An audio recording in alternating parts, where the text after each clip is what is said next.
Bonjour à tous, aujourd'hui nous allons voir tout au long de ce tutoriel comment installer Sumo sur macOS.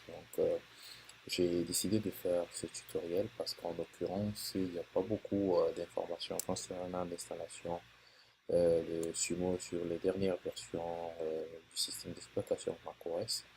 Et étant donné que Sumo est beaucoup utilisé dans le domaine de la recherche, notamment dans le domaine des transports intelligents, j'ai donc décidé de faire ce petit tutoriel pour aider tous ceux qui s'intéresseraient notamment à l'utilisation de Sumo sur leur système d'exploitation macOS.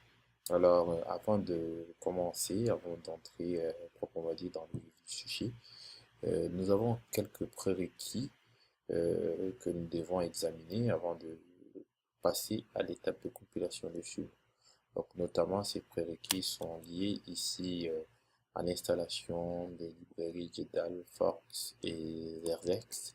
Donc, pour Zerdex, je vous recommanderais d'installer, comment dirais-je, une version, télécharger une source et de le compiler sur votre machine.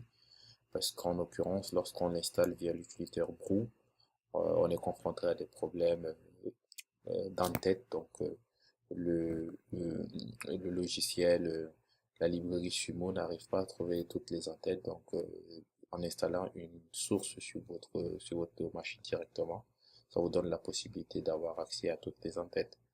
Alors, sans plus tarder, nous allons donc procéder à l'installation de Zerzex. Si vous cherchez un tout petit peu sur le net, vous allez trouver pas mal d'informations là-dessus, mais je vais quand même le faire très rapidement. Moi, en l'occurrence, j'ai téléchargé la version 3.1.4 parce que cette version est très stable.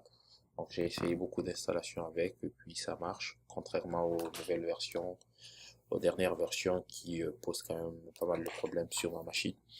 Alors, c'est à vous de voir. Donc, vous pouvez expérimenter de votre côté et puis voir ce que ça donne. Mais moi, dans le cadre de ce tutoriel, je vais utiliser cette version-ci. Dans un premier temps, il faut simplement l'extraire et vous pouvez trouver la source directement sur le site officiel. Ensuite, il faudrait vous positionner dans le répertoire que vous venez d'extraire. Ensuite, il faut créer juste un répertoire que j'appelle build. Ce répertoire me servira à stocker les entêtes après compilation et donc notamment la librairie, les entêtes et puis comment dire les sorties binaires. Une fois que c'est fait, il faut simplement configurer la librairie Zerdex et spécifier où est-ce que vous voulez que les entêtes après compilation soient stockées. Alors, je vais choisir le dossier que je viens de créer, build. Donc, il faut patienter simplement qu'il termine la configuration.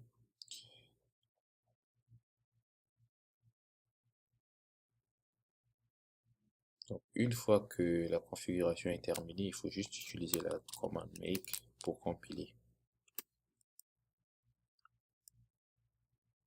Une fois que la commande make s'est exécutée correctement, il faut maintenant exécuter la commande make install pour installer les entêtes dans le dossier qu'on a spécifié au tout début. Parfait, donc les entêtes seront installées dans le dossier build. Si on revient dans build, on va voir qu'on a trois sous-dossiers. Bin pour binary, include pour les entêtes.h. Donc ensuite, on aura lib pour library. Donc ça c'est pour la librairie, donc en l'occurrence la librairie de Zerdex ici si vous voulez l'utiliser pour comme projet secondaire dans un autre projet par exemple. Alors donc nous allons procéder à la suite de l'étape, donc c'est-à-dire il faut qu'on installe Jetal, les librairies Jetal et Fox. Pour ça, on n'a pas nécessairement besoin d'installer les sources. On peut l'installer directement via la commande pour. Donc, on installe Jetal et Fox. Donc, ça va nous installer ces librairies.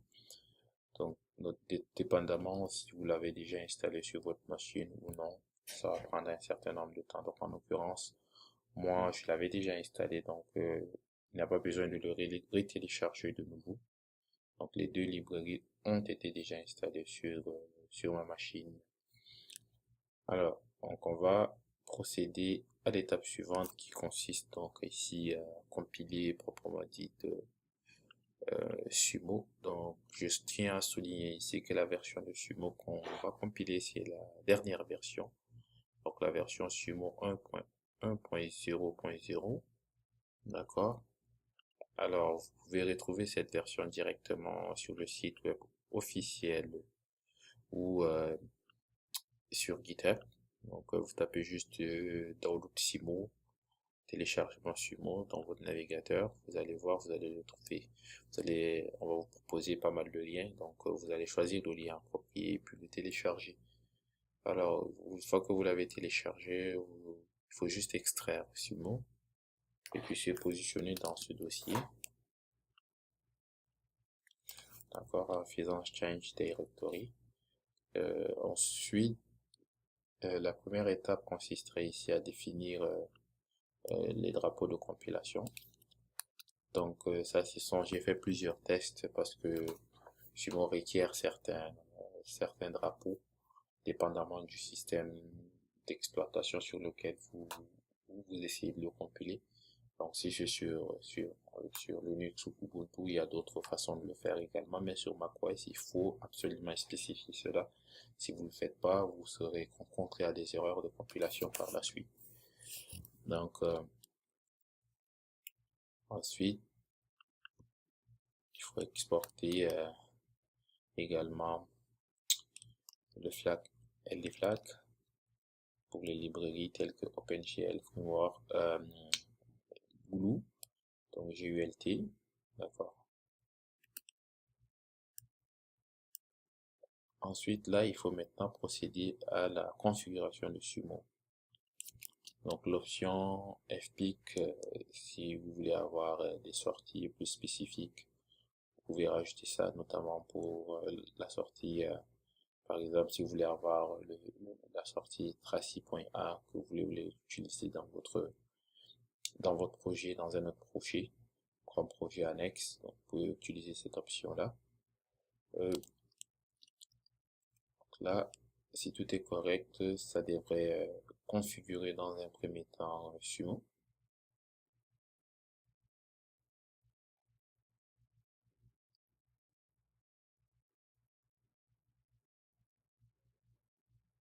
Alors vous voyez, donc la configuration s'est passée sans encombre, il n'y a pas eu de problème.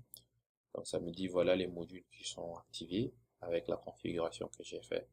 Donc la librairie Proj, Jedal et puis l'interface graphique sont activés ici.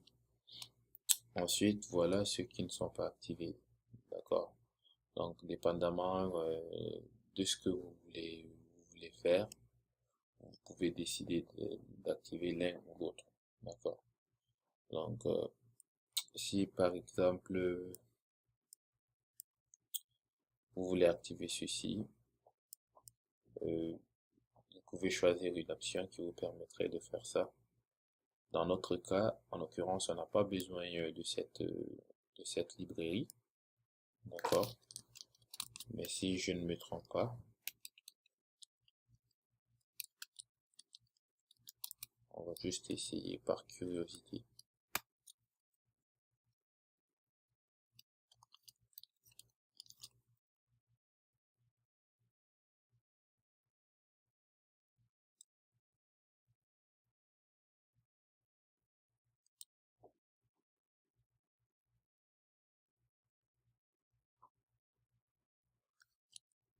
Alors, ça n'a pas marché pour celui-là.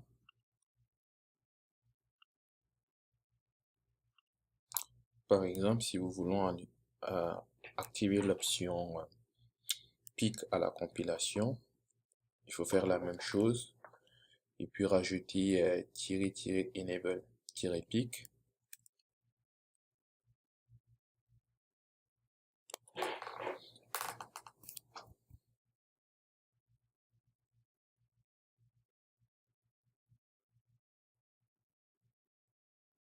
Et donc là, nous avons l'option PIC donc qui a été activé au moment de la configuration. Ensuite, il faut compiler avec la commande make-j4. Donc ça va prendre un certain temps pour le compiler, donc dépendamment de la vitesse de votre processeur.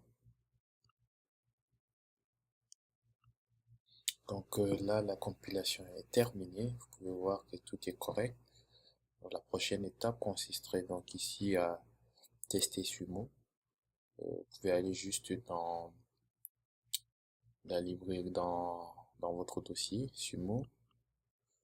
Donc vous pouvez vous rendre dans le dossier, le sous-dossier bin. Et là, vous avez toutes les composantes, les différentes commandes que vous pouvez utiliser dans Sumo pour créer votre trafic, votre environnement de test. Donc, par exemple, je vais juste lancer l'interface graphique de Sumo.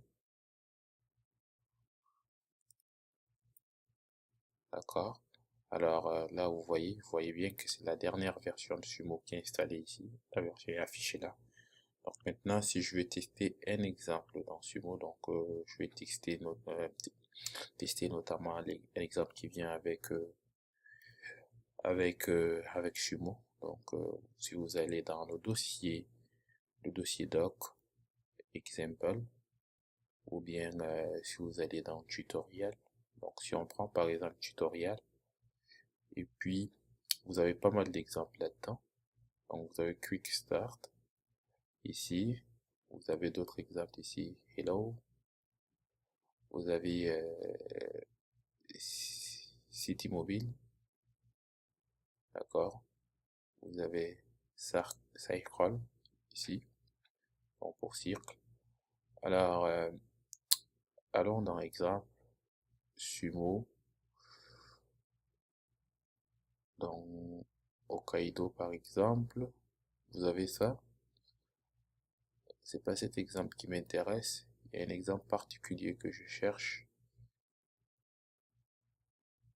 non plus.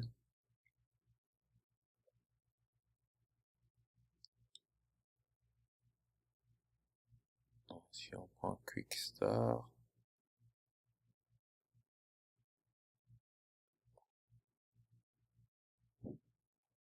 alors ça m'a l'air d'être ça. Alors si vous vous rendez dans le dossier Quick Start ici, notamment là,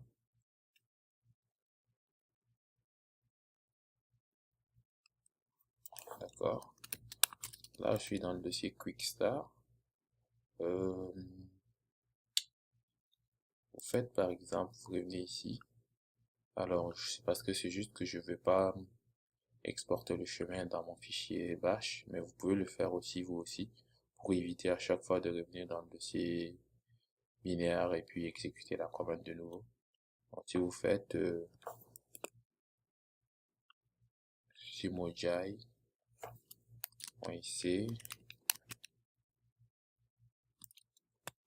simocfg, donc qui va vous lancer l'exemple, d'accord. Donc c'est un exemple simple, passez par exemple en mode real world, d'accord. Là, si vous agrandissez, vous pouvez voir le chemin.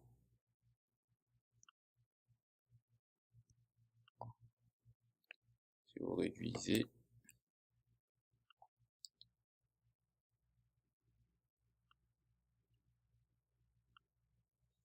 alors on a un truc comme ça.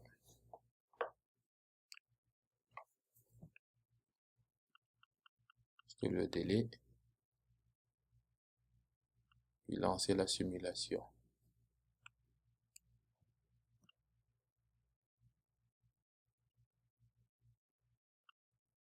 Comme vous voyez, ça fait un truc très simple. Vous pouvez voir que ça marche.